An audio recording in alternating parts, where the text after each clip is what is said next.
Hello दोस्तों, नमस्कार। मेरा नाम है रोहित कुमार। आपका स्वागत है हमारे यूट्यूब चैनल पर सीएचएस की तैयारी करने वाले स्टूडेंट्स के लिए। यहाँ पे हमने मैथमेटिक्स पूरा ख़त्म कर दिया है ऑलमोस्ट। अभी ये लास्ट चैप्टर बाकी रह गया है, तो चलिए इसको भी ख़त्म करते हैं। तो भैया कल आए थे बहुत तेज़ सारी हवाएँ, बहुत ज़्यादा, और उसी हवाओं में ढेर सारे पेड़ गिरे हैं और बिजली की कमी हो गई थी, जिसकी वजह से मोबाइल चार्ज हो पाना थोड़ा सा मुश्किल था। इस वजह से वीडियो आ पाना मुश्किल था।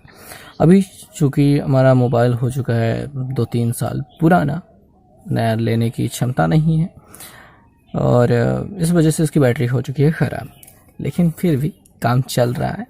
वैसे कैमरा क्वालिटी इसकी आप देखते ही कितनी माशाल्लाह कितनी ख़राब है, और चलिए काम चलता रहता है। तो आगे शुरुआत करते हैं निर्देशांक ज्यामिति की, और बातचीत तो करते ही रहेंगे हम। यहाँ पे निर्देशांक ज्यामिति में यहाँ पे लिख करके टाइम वेस्ट करने के बजाय कार्तीक तल बना देना चाहता हूँ। और इसके बारे में आपको बता दूं कि यहाँ पे x होता है, यहाँ पे x डैश होता है, यहाँ पे y होता है, वहाँ पे y डैश होता है। बीच वाले को O कहते हैं, मूल बिंदु कहते हैं। इधर की ओर पॉजिटिव, बाएं की ओर नेगेटिव, ऊपर की ओर पॉजिटिव, नीचे की ओर नेगेटिव। ये पहला चतुर्थांश, ये दूसरा चतुर्थांश, ये तीसरा चतुर्थांश, ये चौथा चतुर्थांश। ये सब तो मैं बता चुका था पहले भी।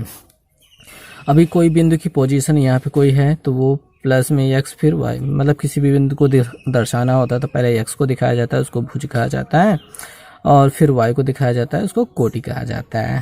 ठीक है। फिर किसी बिंदु के भुज, कोटि और निर्देशांक, और कोई बिंदु किस चतुर्थांश में है ये बताना, और उसके प्लस माइनस चिन्हों को, चिन्ह पर पार्टी मैं पूरा बता चुका था।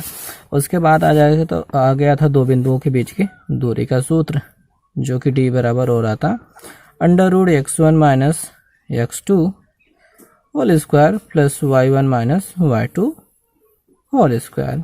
उसके बाद आ गया था मूल बिंदु से दूरी का सूत्र, उसके लिए आपको मिल गया था x square plus Y square, ये हो गया था। और दो बिंदुओं को मिलाने वाले रेखाखंड के मध्य बिंदु के निर्देशांक वाले जो सूत्र था वो था क्या, x बराबर अपना x1 प्लस x2 अपॉन 2, और y के लिए जो था इसको y1 प्लस y2 अपॉन 2 ये था। अब इसको आप थोड़ा दूसरा तरीके से लिखना चाहें, x1 plus x2 upon 2 comma y1 plus y2 upon 2 ये कह सकते हैं। ये क्या हो गया, मध्य बिंदु के निर्देशांक हो गए। उसके बाद अंतः विभाजन वाला सूत्र देख रहे थे। अंतः विभाजन वाला सूत्र भी हमने देख लिया था, पहले वीडियो में बता चुका हूँ सब कुछ। क्या देखा था हमने कि कोई बिंदु, ऐसे दो बिंदु हैं, अब बीचों बीच ने काट करके कहीं किनारे काट लिया जाए, अनुपात बनाने लगे, m1 अनुपाते m2, इस रेशियो में जब काटने लगे तो ये x1 हो गया, y1 हो गया ये बिंदु, ये x2 और y2 हो गया ये बिंदु। अब इसके मध्य बिंदु के ये जो मध्य बिंदु है, इसके निर्देशांक जो है capital Y capital X capital Y लेते हैं, तो x इक्वल टू क्या मिल जाएगा, m1 x2 plus m2 x1 upon m1 plus m2। Okay. इसके y के जो निर्देशांक निकल जाएंगे वो m1 y2 plus m2 y1 upon m1 plus m2। तो ये सारी चीज़ें मैं बता चुका था। तो इन सब के बाद अभी अपने पास जो कुछ सवालें आती हैं, इनको तो हो गया। अब एक आ जाता है बाह्य विभाजन वाला सूत्र, तो उसको अभी हमें समझना है बेहतर। और तो चलिए देखते हैं। और अब समझते हैं कि बाह्य विभाजन। देखिए कुल मिला के बात इतनी सी हुई कि एक बिंदु आपके पास A यहाँ पे, B यहाँ पे है, एक बिंदु जो P है वो बाह्यता विभाजित करता है। बाह्यता विभाजित कुछ इस प्रकार से करता है कि P से A तक का जो अनुपात है वो m1 है, B से P तक का जो अनुपात है वो m2 है। ये इस प्रकार से बाह्यता विभाजन होता है।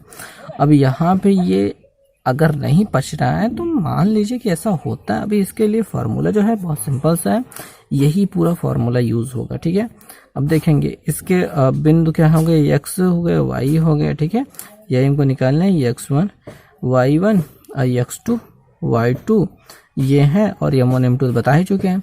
अब ऐसी स्थिति में जो x के निर्देशांक निकलेंगे वो बन जाएंगे अपना m1 x2 minus m2 x1, बहुत सिंपल सा काम है, m1 माइनस m2, बहुत सिंपल सा काम। ठीक है, वही पूरा फॉर्मूला इसमें जो था वही इसमें भी है, बस इतना से याद रखना कि m को पहले रखना है, m1 हमेशा पहले रखो, और m1 के साथ कभी x1 तो आएगा ही नहीं, वो x2 वही आता है। तो यही स्थिति यहाँ पे काम करेगी। और y के लिए फिर क्या हो जाएगा, m1 y2 minus m2 y1 upon m1 minus m2, बस हो गया सिंपल सा। इतना सा यूज़ करके आपको और भी इसमें बाह्यता विभाजन वाली सवालें मिल जाएंगी। तो बाह्यता विभाजन की एक सवाल देख लेते हैं। तो दोस्तों यहाँ पे हमारे पास अंतः विभाजन के लिए एक सवाल दिखाई दे रही है। कह रहे हैं बिंदुओं 4, -2 और 8, 6 को मिलाने वाली रेखा को 7:5 के अनुपात में अंतः विभाजित करने वाले बिंदु के निर्देशांक ज्ञात कीजिए। अब इस सवाल को हम यहाँ पे हल कर देते हैं। और बाह्यता विभाजन के लिए भी आप यही सेम सिचुएशन समझिए, बस फार्मूला में आपको थोड़ा सा माइनस का यूज़ कर देना है, बाकी तो वही लगने वाला है। अब आपके पास जो बिंदु हैं वो हमने लिख लिया, ये x1 है, ये y1 है, ये x2 है, y2 है, और यहाँ पे m1 है, ये m2 है, बस सिंपल सी बात है। अब x की वैल्यू अगर हमें फाइंड आउट करनी है तो m1 x2, ठीक है, m1 x2 पहले गुणा करेंगे, 7×8 56, ठीक है, प्लस और m2 x1, m2 5 x1 4, 5 चौके 20 बटे m1 प्लस m2 यानी 7 + 5, ऊपर वाले को जोड़ देंगे तो हो जाएगा कितना, ये 6 बन जाएगा, 5 2 7 बन जाएगा, 7 5 12 बन जाएगा। और ये कुछ कट रहा है, 6 से कटेगा कि नहीं कटेगा, नहीं कटेगा, 4 से पहले 2 से काटते हैं, 2 से काटने पे 6, 2 3 6, 2 8 16 और 3 बचेगा, और यहाँ पे 19 हमको मिल रहा है, 19/3। यहाँ पे x की वैल्यू हम यहाँ पे हम उत्तर में मिलाते हैं, x की वैल्यू देखेंगे 19/3 केवल सी वाले ऑप्शन में आ रही है, और यहाँ पे डी वाले ऑप्शन में दे रहा है, लेकिन वो वहाँ पे y की वैल्यू फाइंड कर रहा है। तो भैया यहाँ पे सी वाले विकल्प में x की जगह पे 19/3 आ रहा है, तो यही उत्तर सही है। ऐसे विकल्प से हम चेक कर लेंगे, y की वैल्यू हम चाहे तो ना निकालें तब पर भी हमको उत्तर मिल गया। अगर कभी हो सकता है कि x की वैल्यू दोनों जगह मैच कर रही हो, जैसे इसमें y की वैल्यू डिफरेंस दिख रही है तो y की वैल्यू भी निकालनी पड़ेगी, लेकिन चूंकि अब x की वैल्यू केवल यहीं पे इतनी दिखाई दे रही है तो इसलिए यही उत्तर सही होगा। बस अब y की वैल्यू निकालने की ज़रूरत नहीं होगी, वो तो 8/3 ही रहेगा। ओके, तो आगे जो देखना है वो है त्रिभुज के क्षेत्रफल का सूत्र। अब बात ये आती है कि कोई त्रिभुज है, ठीक है, अब इसके तीनों बिंदु A B C हैं शीर्ष, और यहाँ पे x1 y1 x2 y2 और x3 y3 आपको दे रखे हैं। अब समझ रहे हैं ना, ये सब बिंदु दे रखे हैं। तो ऐसे में त्रिभुज का जो क्षेत्रफल है वो कैसे निकाला जाएगा, तो त्रिभुज का जो क्षेत्रफल का सूत्र होता है वो 1/2, ठीक है, x1, अब ये होता है y2 माइनस y3, अब यहाँ पे 1 2 3 आपको दिखाई दे रहा होगा, प्लस, ठीक है, फिर x1 के बाद x2 आ जाएगा, x2 के बाद आ जाएगा यहाँ पे 2 के बाद 3 आएगा, y1 और y3 माइनस y1, बात समझें आप, 2 के बाद 3, 3 के बाद 1, और उसके बाद क्या आ जाएगा, प्लस x3 आ जाएगा, x3 1 2 3, फिर क्या हो जाएगा, 3 के बाद 1 हो जाता है, यानी y1 माइनस y2, बस सिंपल सा ये हो गया त्रिभुज के क्षेत्रफल का सूत्र। अब देखो त्रिभुज के क्षेत्रफल का सूत्र का ही प्रयोग करके हम यहाँ पे ये ज्ञात करते हैं कि त्रिभुज ये जो 3 बिंदु हैं ये संरेखी हैं कि नहीं, और संरेखी हैं कि नहीं के लिए हम देखिए x1 और यहाँ पे y2 minus y3 plus x2 y3 minus y1 plus x3 y1 minus y2 बराबर 0 प्रयोग करते हैं। अब यहाँ पे 1/2 जो है ना इसके साथ में रहेगा, लेकिन 2 इधर जाके गुणा हो गया 0 के, काम खत्म। अब ये त्रिभुज के तीनों बिंदु संरेखित कब होंगे? जब इसका कोई क्षेत्रफल नहीं बनेगा। तीनों बिंदु यहाँ पे संरेखित हो गए, कोई त्रिभुज बना नहीं, इसका क्षेत्रफल 0 हो गया। तो ऐसी स्थिति में क्या हो गया, ये पूरे त्रिभुज का क्षेत्रफल 0 के बराबर कर दिया, तो 1/2 भी 2 वाला भी कट गया और यहाँ पे हमको इस पूरे का मान 0 के बराबर हो गया। ऐसे में जब हम त्रिभुज का पूरा क्षेत्रफल निकालेंगे और 0 के बराबर आ जाएगा तो कह देंगे ये त्रिभुज संरेखीय है। और अगर नहीं होता है या फिर कोई अक्षर का मान पूछ लेता है कि ये संरेखी मतलब ये कैसा है, तो चलिए पहले सवाल देख लेते हैं तो फिर बताते हैं। अब यहाँ पे जो सवाल है उसको देखते हैं। यहाँ पे बिंदु ए बी और सी दिया है, त्रिभुज का क्षेत्रफल पूछ रहा है। बिल्कुल सेम टू सेम उसी सूत्र पे रख देना है, उत्तर मिल जाना है। अब यहाँ पे के किस मान के लिए संरेखीय होंगे, चलिए हम इसका प्रयोग करते हैं। ये तो वही सूत्र पे रख देना है, काम हो जाएगा। यहाँ पे भी वही सूत्र का प्रयोग किया जाएगा, लेकिन कैसे प्रयोग किया जाएगा वो चलिए देखते हैं। ओके जी, तो यहाँ पे हमारे पास सवाल आ चुके हैं और यहाँ पे ए बी और सी 3 बिंदु दिए गए थे। अब के की वैल्यू यहाँ बी के पास है, इसी को फाइंड आउट करना है। अब ये संरेखा है तो ये x1 होगा, y1 होगा, x2 होगा, y2 होगा, x3 होगा, y3 होगा। फॉर्मूला क्या होता है, x1 y2 minus y3 plus x2 y3 minus y1 plus x3 y1 minus y2। अब त्रिभुज के क्षेत्रफल का सूत्र जो होता है वो होता है 1/2 यहाँ पर साथ में लगता है, लेकिन अभी नहीं लगाते हैं क्योंकि यहाँ पे संरेख जब है तो क्षेत्रफल 0 के बराबर हो जाएगा। बस अब यहाँ पे बारी बारी से उठा के चीजों को रखेंगे। देखिए यहाँ पे -6 रखेंगे, क्वेश्चन में क्या रहेगा, y2 minus y3, y2 minus y3 k minus 4 रख दिए, प्लस x2 क्या है 6 है और y3 minus y1, y3 minus y1 4 minus 5 देखेंगे 4, एक तो -5 इसका वाला, एक ही -5 इसका वाला, माइनस माइनस प्लस 5 बनेगा, प्लस x3 की जगह अपना क्या है 12 है और 12 के बाद क्या हो रहा है y1 माइनस y2। अब ये भैंसिया बहुत ज़्यादा चिल्ला रही है, -5 और प्लस के -5 ऐसे रहेगा और यहाँ पे के जो रहेगा उसके साथ ही माइनस लग जाएगा और ये 0 के बराबर हो गया। अब यहाँ 6 से अंदर गुणा कराएंगे, -6 के मिलेगा और यहाँ पे माइनस माइनस प्लस 6 चौके 24 प्लस यहाँ पे बन जाएगा ये 6 गुणते 5 4 9, ठीक है, प्लस 12 पंजे 60 वो -12 मिलेगा, -60 मिलेगा और 12 के यहाँ पे -12 के बराबर 0 हो गया। अब होगा क्या, 6 के और -12 के दोनों जुड़ जाएंगे, 12 6 18 के -18 के हो जाएगा। यहाँ पे 24 प्लस में रहेगा, 6 9 54 प्लस में रहेगा -60 बराबर 0। 18 के को उधर भेज देते हैं, प्लस 18 के हो जाता है और इन लोगों को जोड़ते हैं, 4 4 8 5 2 7 -60। तो यहाँ पे घटाने पर हमको मिल रहा है कितना 18 और बराबर यहाँ पे 18 के है, 18 से 18 कट जाएगा, एक बार जाएगा तो के बराबर कितना मिल गया 1। तो के का 1 रख देंगे मान, तो ये संरेख होंगे। अच्छा यार, अपन यहाँ पे गांव में रहते हैं, यहाँ पे अपने पास बोर्ड भी नहीं है, बहुत कुछ असुविधाएं हैं, मोबाइल के बारे में तो बता ही चुके हैं, साथ में भी शाम हो रही है तो गाय भैंस भी चिल्लाने लगती हैं, कुछ भी कर लो, मतलब गांव वाला फील आ ही जाता है। आगे वाला जो क्वेश्चन है उसको देखते हैं। यहाँ पे दिया गया है कि बिंदु 2 2 6 3 और 4 1 किस त्रिभुज के शीर्ष हैं।